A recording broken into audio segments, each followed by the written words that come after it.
Welcome to this episode of SAM Conversations. This is Akshat Singh. Our guest for today is Mr. Barun Mitra.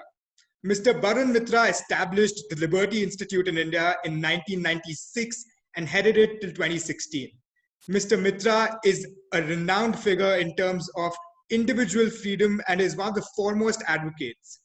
Mr. Mitra also has extensive experience when it comes to agricultural policy and land reforms in India. And unlike many other people, he actually has a lot of ground experience exploring these issues. We're glad to have you on the show, sir. Thanks, Akshat. Thank you very much. Nice to be on this program.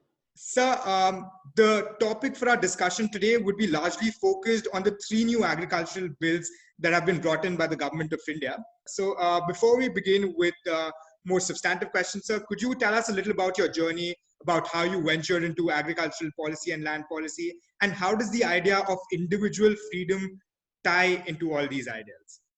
Yeah, it's been a long time. I'm not from an agriculture or farming background as such, but in the second half of the 1980s, I did spend a few years in one of the remote villages in Sundarbans and had a first-hand experience of life in rural India.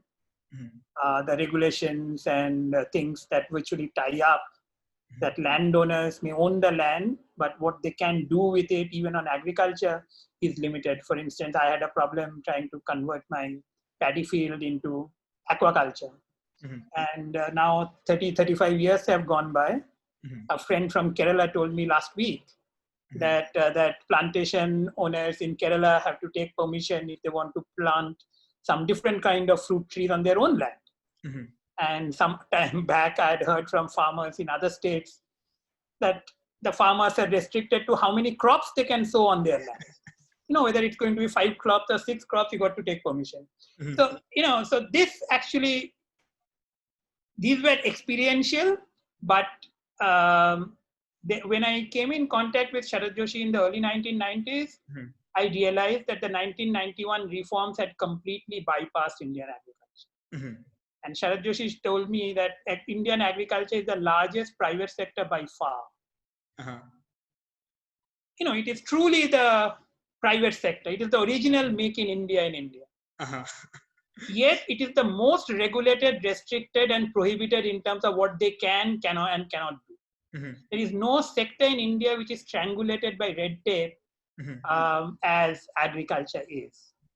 And that was an eye-opener, which I directly kind of realized from my various interactions over decades with Sharad Joshi, that there's a big problem.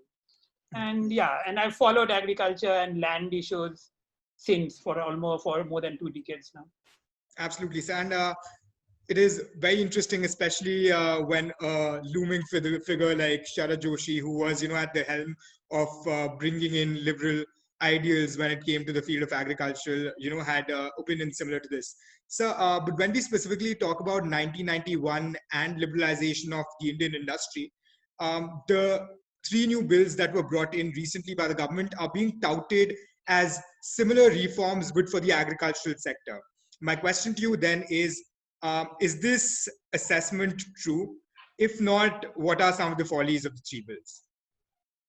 First, I don't think this is true. And the first reason is that in 1991, no one claimed them to be revolutionary. Now we are claiming to start a revolution. Secondly, 1991 began primarily with trade reforms, international trade. The tariffs and the restrictions came down virtually unilaterally by India. And India started becoming more integrated with the global trading system.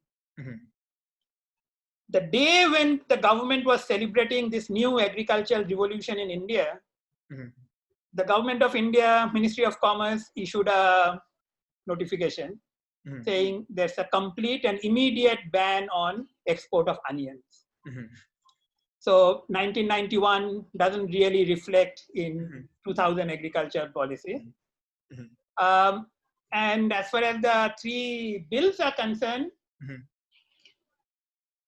1991 at least began by, or the 1991 series of economic liberalization and reforms began by withdrawing the states from some of the more heavy hands of the government, which is in terms of a license permit and quota raj. The bills, in fact, all the three bills, in my view, actually expand the role of the central government in market and trade, in agricultural market and trade, rather than withdrawing it. The other issue that is, I think, is critical at a macro level, that the bills, except for the Essential Commodities Act, the bills regarding market and the bill regarding contract farming, etc., are actually a blow to federalism.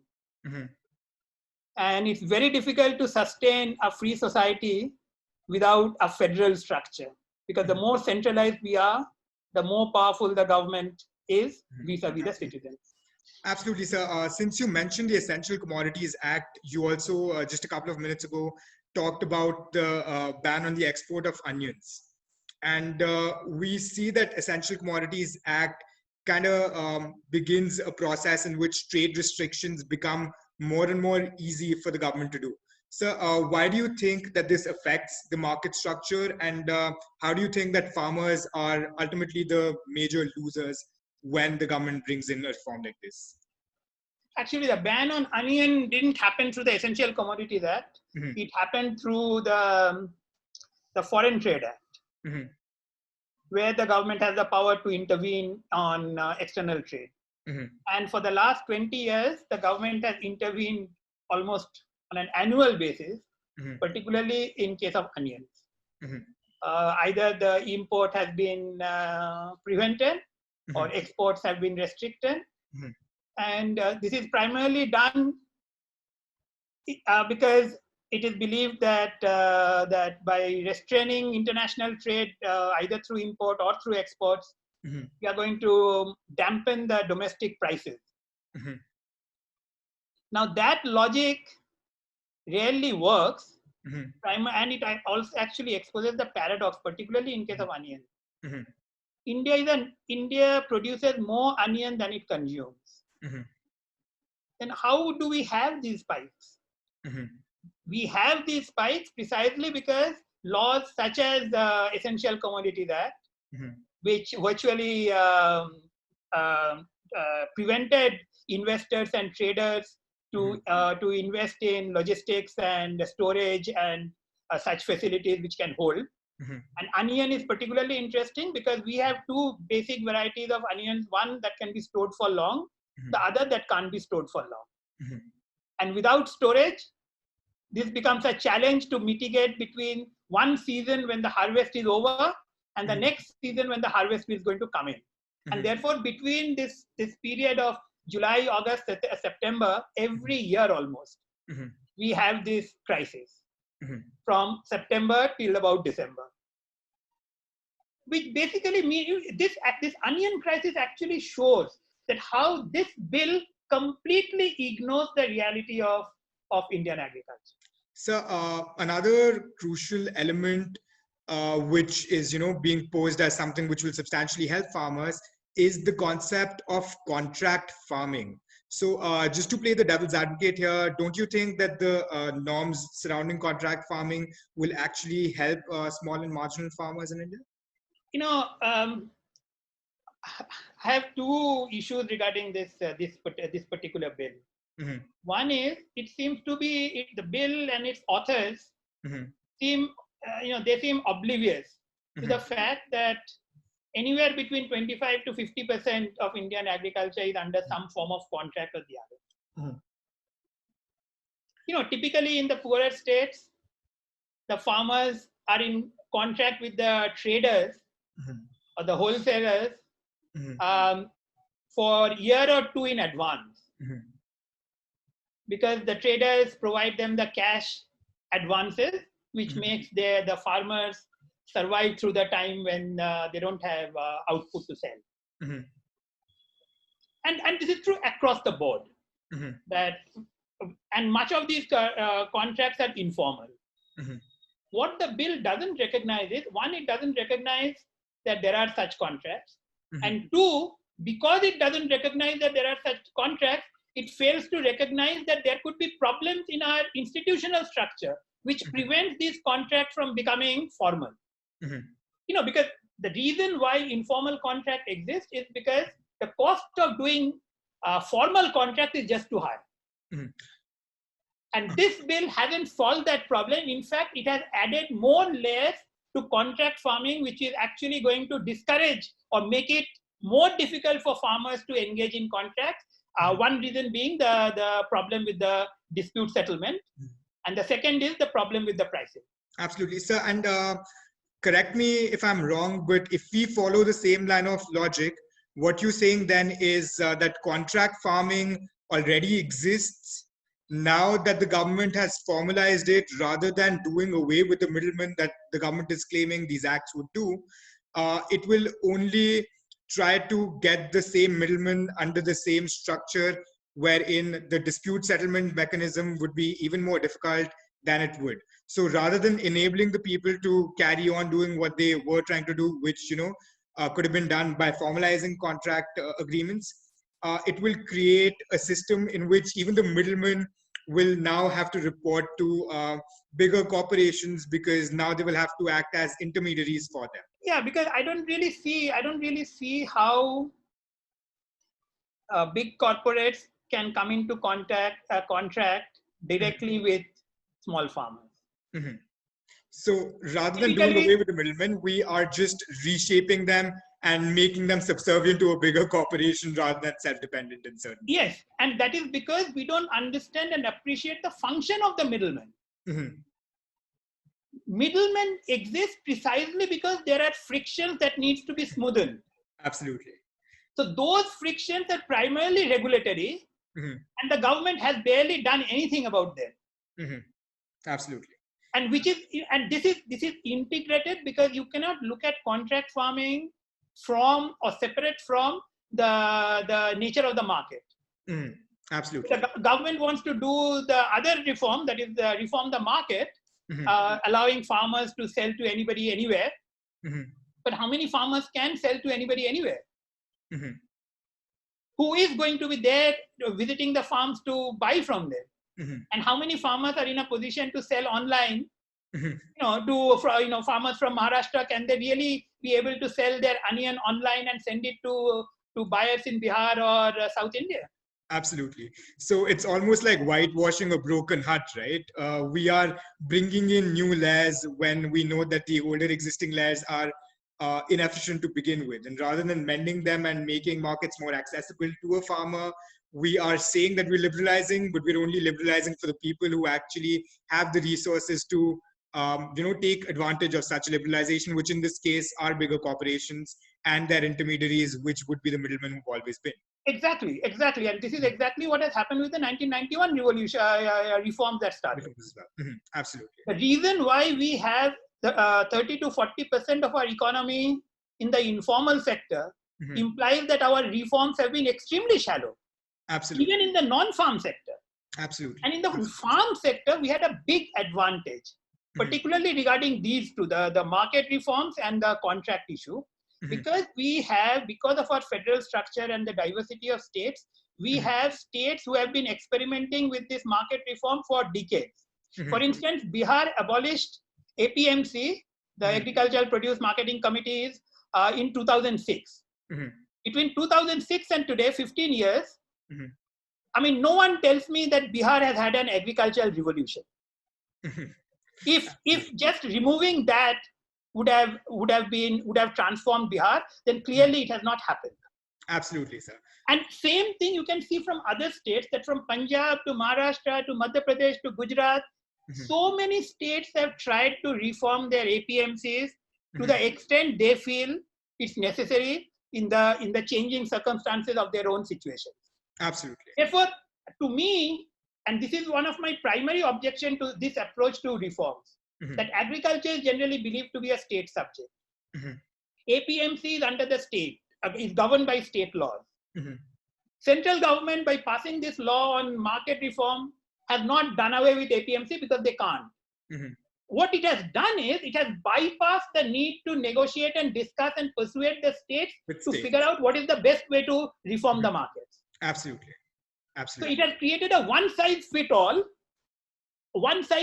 where we see that Bihar, which abolished APMC, has had no benefit, whereas farmers in Haryana and Punjab, where APMCs are a prime vehicle for the procurement by the government itself, you are seeing protests.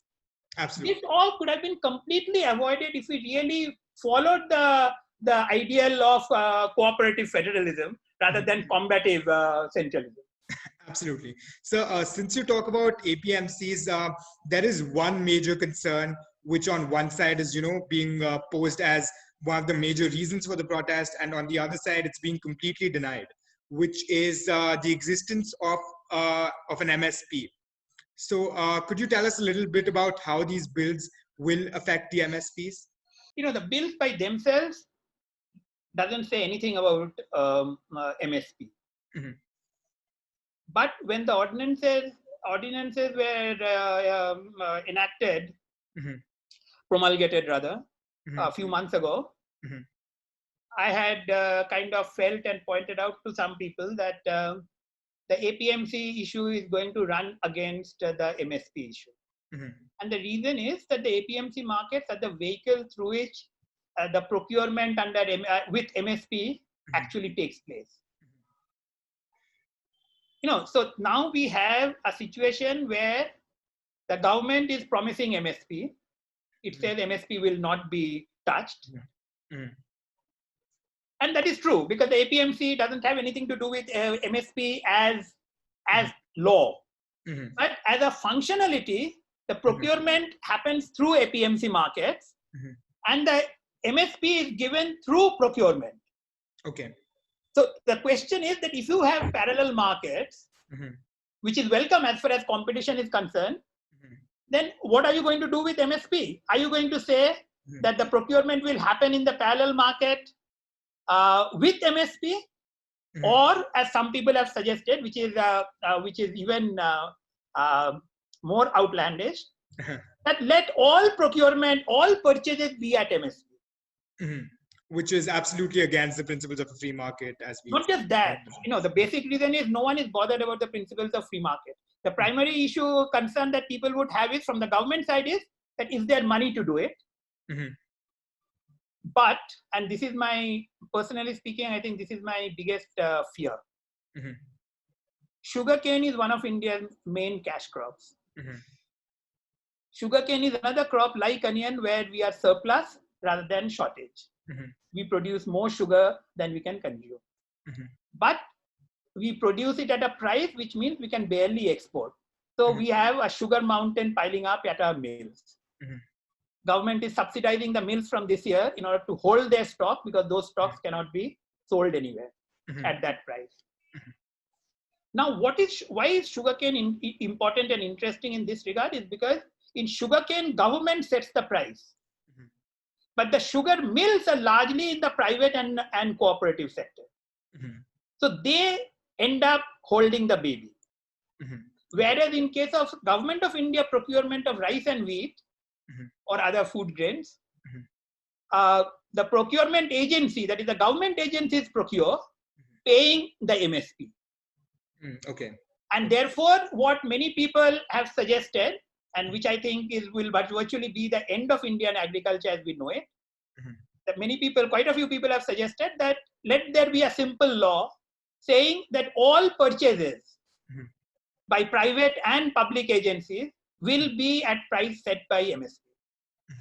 And we will end into a situation where, like sugarcane, we will produce more than we will consume, and we'll virtually destroy India's agriculture. Absolutely. And of course, that would have implications for the MSP as well. But if I, as an individual, benefit from a higher price, I would be motivated to produce that. That makes perfect sense, sir.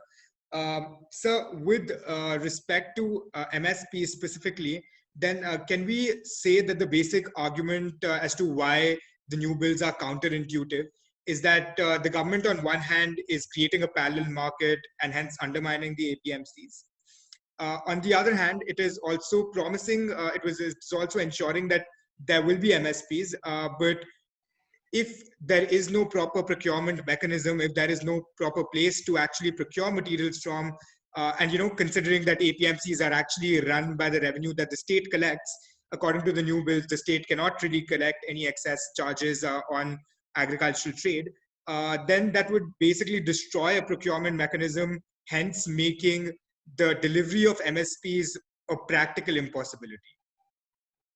I mean, one can just look at Bihar.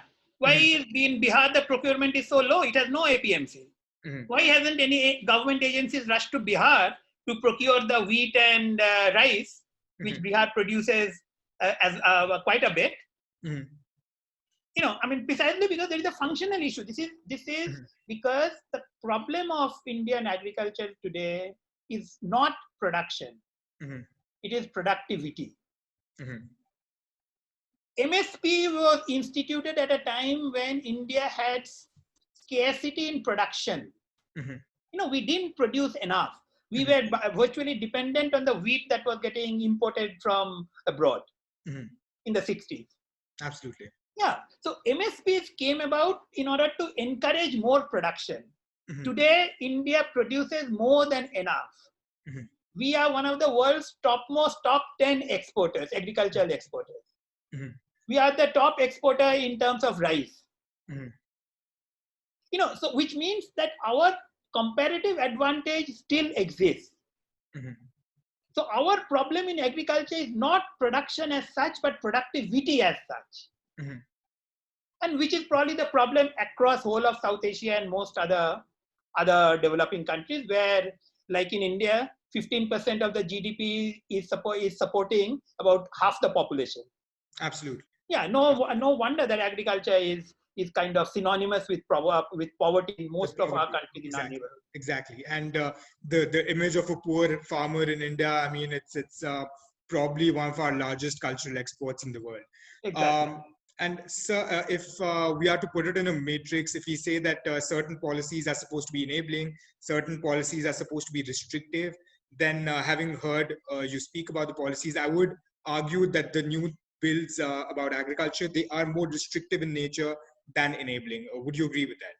Yeah, they're more restrictive and more centralizing. Centralizing by definition has to be restrictive. Absolutely, sir. So since you also started talking about South Asia, let's move on to our last question here, which is we see that in certain countries, especially in Bangladesh, there has been some liberalization in terms of agriculture, and those countries have been very successful in their pursuits. Can you tell us a little about that and how we can emulate them on at least? Yeah, I really don't know too much about the South Asian agriculture as such, but the little that I do know about Bangladesh is that Bangladesh has, over the last 10-20 years, has been liberalizing its economy in general, and agriculture has been part of it. Which is why Bangladesh has become virtually self-sufficient in rice, which was unthinkable in the 70s and in the 80s. Bangladesh was one of the countries where global experts would say we have to simply write off because it can never feed itself. So from there, Bangladesh is producing enough rice to feed itself. And it has reformed on the input side some of the issues like seeds and fertilizer, etc. Irrigation also, to an extent, it has kind of liberalized. But the fundamental problem that remains in much of the developing world, including most of South Asia, is that and this is the fundamental challenge of agricultural productivity. That agricultural productivity cannot rise if people involved, that is the surplus labor in agriculture, cannot find non-agriculture alternative. Bangladesh has exactly the same challenge today as India has, which is 17, 18 or 19% of its GDP supporting 50% of its population. And this is true for virtually whole of South Asia. This is true for virtually all the developing countries of the world. As you say, it's the problem of productivity. Yeah, it's a question of productivity. So this productivity challenge is twofold. One is the restrictions that exist in agriculture. For instance, the trade and technology restrictions that exist in India on agriculture. For instance, one of the truly revolutionary reforms that would have been if the government of India had come out more positively on the issue of genetically modified crops. Mm-hmm. But the second problem that affects agriculture is the non-agricultural sector. The non-agricultural sector in India and in many other countries, Bangladesh seems to have done a little better on that count. Non-agricultural economy has not created enough economic opportunity or employment for the surplus labor to move. Absolutely. The survey after survey has found that 60 or 2/3 of Indian farmers do not want their children to continue in agriculture. But where are the children? Where are those children going to go? Absolutely. We have little at least in the formal economy. They can sell pakoras maybe, but in the formal economy, there is hardly a scope for these people to come in. One, because of the challenge of education, which increasingly is getting resolved and actually making the problem more acute, because now we have an educated class from rural India, which is not finding adequate opportunity in the non-farm sector. And I'm assuming that coupled with the severe restrictions that are on land conversion and land usage, that obviously poses its own unique set of challenges for someone who's willing to move out of agriculture. Yeah, exactly. In fact, one of the fundamental problem or the problem of this contract farming is that it ignores the issue that the contract don't get formalized. One of the key reasons is the nature and the problem with the land title. Understood, sir. Understood. That makes sense, sir. So I would just quickly sum up the interview for our viewers who are a little low on time. So we started the interview with your personal experiences. You told us about the problems you faced when you were in Sundarban and when you were, working with your own agricultural fields, trying to convert your paddy fields into an aquatic farming fields. Then we moved on to discussing the bill and talking about how they pose a certain set of challenges. In that particular section, we spoke about the Essential Commodities Act, the trade restrictions by the government, especially on onion exports, and how that is a major problem. We also spoke about the dismantling of APMCs and the dismantling of the federal structure in the process, and how ultimately that would pose a practical problem for providing the MSPs. We also spoke about contract farming. And in that particular section, you told us about how a large section of our farmer population already indulges in contract farming, and what the new bill basically does is create an unnecessary layer of government regulation onto an existing mechanism, thereby not making it more efficient. We finally spoke about the rest of South Asia, where you illuminated on the lower levels of productivity when it comes to agriculture, and you stated that there are several problems when it comes to people finding formal employment outside agriculture, which obviously has its unique set of situations in itself. Is that all right, sir? Or would you like to add something to that? That's fine. Thank you. All right. Perfect, sir. This brings us to the end of this interview. It is always a pleasure to speak with you. We always learn something new. Thank you so much for being on the show, and we hope to speak with you sometime soon again. Thank you very much, Akshay. Thank you.